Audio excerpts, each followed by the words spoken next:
பாரதிய ஜனதா கட்சியின் மாநில செயற்குழு உறுப்பினராக இருக்கிற அமித்ஷா அவரது அரக்கோணம் வரது ஒட்டி அவர் போஸ்டர் ஓட்டுறதாக சொல்லி அவரை அவமானப்படுத்தி என்னுடைய பெயரையும் அதில் அசிங்கப்படுத்தி வச்சிருக்காங்க.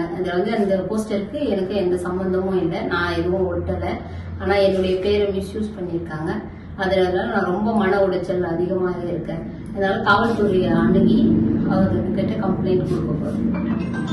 அருள்மொழி, என் பேர் பாரதிய ஜனதா கட்சியின் மாநில செயற்குழு உறுப்பினராக இருக்கிற அமித்ஷா அவரது அரக்கோணம் வரது ஒட்டி அவர் போஸ்டர் ஓட்டுறதாக சொல்லி அவரை அவமானப்படுத்தி என்னுடைய பெயரையும் அதில் அசிங்கப்படுத்தி வச்சிருக்காங்க. அதில் அந்த போஸ்டருக்கு எனக்கு எந்த சம்பந்தமும் இல்லை, நான் எதுவும் ஒட்டலை. ஆனால் என்னுடைய பேரை மிஸ்யூஸ் பண்ணியிருக்காங்க. அதனால நான் ரொம்ப மன உளைச்சல் அதிகமாக இருக்கேன்.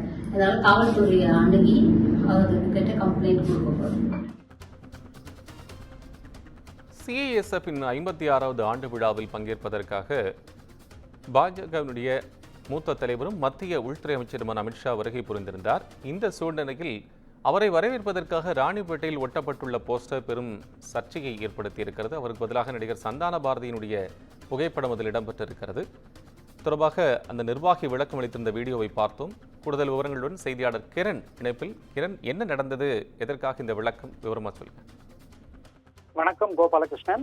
அரக்கோணம் அடுத்த தக்கோலம் நகரிக்குப்பம் பகுதியில் நடைபெற்ற மத்திய தொழில் பாதுகாப்பு படையின் ஆண்டு விழாவில் மத்திய உள்துறை அமைச்சர் அமித்ஷா சிறப்பு அழைப்பாளராக கலந்து கொண்டார். அவரை வரவேற்கும் விதமாக ராணிப்பேட்டையில் பாஜக சார்பில் போஸ்டர்கள் ஒட்டப்பட்டுள்ளது. அதில் ராணிப்பேட்டை மாவட்டத்திற்கு வருகை தரும் இந்தியாவின் இரும்பு மனிதரே, வாழும் வரலாறே, வருக வருக என்றும் இங்கனும் அருள்மொழி மாநில செயற்குழு உறுப்பினர் ராணிப்பேட்டை என அச்சிடப்பட்டிருந்தது. மேலும் வரவேற்பு சுவரொட்டியில் மத்திய உள்துறை அமைச்சர் அமித்ஷா புகைப்படத்திற்கு பதிலாக இயக்குனர் சந்தான பாரதியின் படம் இடம்பெற்றுள்ளதால் பெரும் பரபரப்பும் அதிர்ச்சியும் நிலவியது.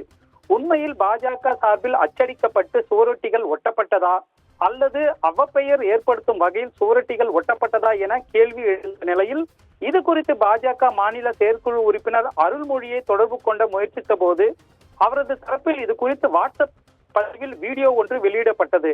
அதில் பாரதிய ஜனதா கட்சிக்கும் அவப்பெயரை ஏற்படுத்தும் வகையில் சிலர் இது போன்ற தன்னுடைய பெயரில் போஸ்டர் ஒட்டப்பட்டுள்ளதாகவும் இதன் காரணமாக கடுமையான மன உளைச்சல் ஏற்பட்டுள்ளதாகவும் அதில் தெரிவிக்கப்பட்டுள்ளது. மேலும் இதன் மீது சட்ட ரீதியாக நடவடிக்கை எடுக்கும் வகையில் காவல் நிலையத்தில் புகார் அளிக்கப் போவதாக அதில் குறிப்பிடப்பட்டுள்ளது.